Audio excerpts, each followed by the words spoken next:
பகுதிகளில் தொடரும் மழையுடனான சீரற்ற காலநிலை காரணமாக மக்களின் இயல்பு வாழ்க்கை பெரிதும் பாதிக்கப்பட்டுள்ளதுடன் பல பகுதிகளில் வெள்ளம் மற்றும் நீர்மட்டம் உயர்வு தொடர்பான எச்சரிக்கைகள் விடுக்கப்பட்டுள்ளன.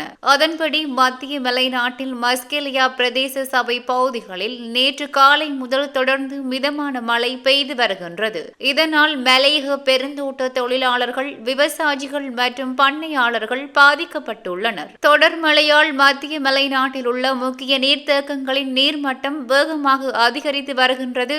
மவுசாக்கலை நீர்த்தேக்கம் கொள்ளளவை எட்டும் நிலையில் உள்ளதுடன் காசல்ட்ரி நீர்த்தேக்கத்தின் நீர்மட்டமும் தொடர்ந்து உயர்ந்து வருகிறது. இதேவேளை கென்ஜோன், புரோட்லேண்ட், லக்சபானா, போல்பிட்டிய, நவலக்சபானா, கழுகல மற்றும் விமல சுரேந்திர ஆகிய நீர்த்தேக்கங்கள் நிரம்பி வழிவதாக தெரிவிக்கப்பட்டுள்ளது. மலையக பகுதிகளில் உள்ள கட்டாறுகளில் வெள்ளப்பெருக்கு ஏற்பட்டுள்ளதுடன் காட்மோர், மோகினியெல்ல மற்றும் மெரே ஆகிய நீர்வீழ்ச்சிகளில் நீரோட்டம் வழக்கத்தை விட அதிகரித்துள்ளது. இதனால் நீர்நிலைகள் மற்றும் நீர்வீழ்ச்சிகளுக்கு அருகில் வசிக்கும் மக்கள் அவதானத்துடன் செயல்படுமாறு நுவரெலியா மாவட்ட அனர்த்த முகாமைத்துவ பிரிவு அறிவுறுத்தியுள்ளது. அதே நேரத்தில் கொத்மலையில் அமைந்துள்ள காமினி திசாநாயக்க நீர்த்தேக்கத்திற்கு வரும் நீரின் அளவு அதிகரித்துள்ளதால் அணையின் பாதுகாப்பை கருத்தில் கொண்டு உபரி நீரை வெளியேற்ற நடவடிக்கை எடுக்கப்பட்டுள்ளது. இன்று காலை 7 மணி முதல் வினாடிக்கு சுமார் 130 கனமீட்டர் வீதத்தில் கொத்மலை ஓயாவிற்கு நீர் திறந்து விடப்படவுள்ளதாக இலங்கை மகாவலி அதிகார சபை தெரிவித்துள்ளது. இதன் காரணமாக கொத்மலை ஓயா மற்றும் மகாவலி ஆற்றை அண்மித்த பகுதிகளில் திடீர் வெள்ளப்பெருக்கு ஏற்படும் அபாயம் காணப்படுகின்றது. குறிப்பாக கொத்மலை ஓயாவை ஒட்டிய பகுதிகள், நுகவெல்ல ஆற்றங்கரை,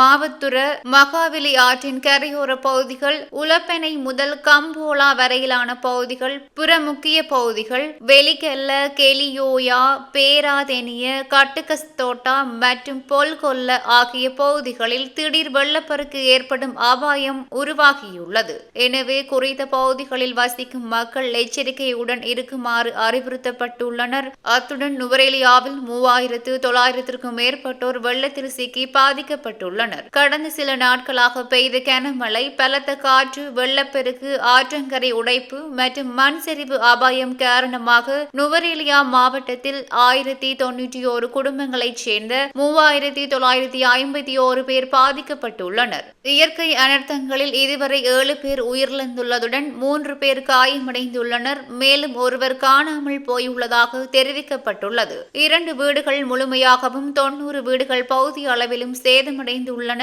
பாதிக்கப்பட்ட மக்களுக்காக அமைக்கப்பட்டுள்ள 20 நலன்புரி முகாம்களில் 523 குடும்பங்களைச் சேர்ந்த 2195 பேர் தங்கியுள்ளனர். மேலும் 224 குடும்பங்கள் உறவினர் வீடுகளில் தஞ்சமடைந்துள்ளனர். நிலைமை சீரடைந்ததை தொடர்ந்து 347 பேர் மீண்டும் தமது வீடுகளுக்கு திரும்பியுள்ளனர். அது மட்டுமன்றி நாட்டில் தற்போது நிலவும் சீரற்ற காலநிலை காரணமாக நூற்றுக்கணக்கான ஏக்கர் வயல் நிலங்கள் நீரில் மூழ்கியுள்ளதாக விவசாயிகள் கவலை தெரிவித்துள்ளனர். அதன்படி தொடர்ச்சியான மழை மற்றும் ஏற்பட்டுள்ள வெள்ளப்பெருக்கு காரணமாக நிந்தாபூர் விவசாய பிரிவிற்குட்பட்ட பகுதிகளில் பயிரிடப்பட்டிருந்த நெற்பயிர்கள் பெரும் சேதத்துக்கு உள்ளாகியுள்ளன.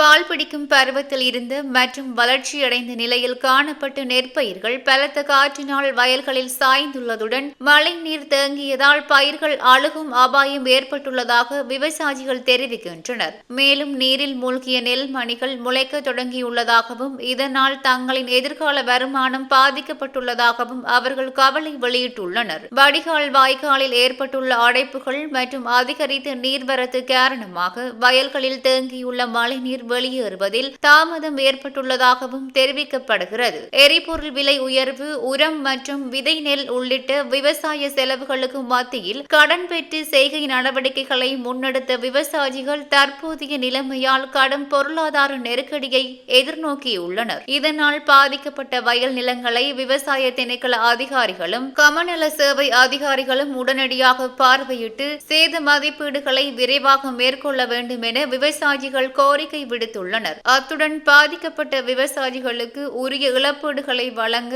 அரசாங்கமும் விவசாய காப்பீட்டு சபையும் நடவடிக்கை எடுக்க வேண்டும் எனவும் அவர்கள் வலியுறுத்தியுள்ளமையும் குறிப்பிடத்தக்கது.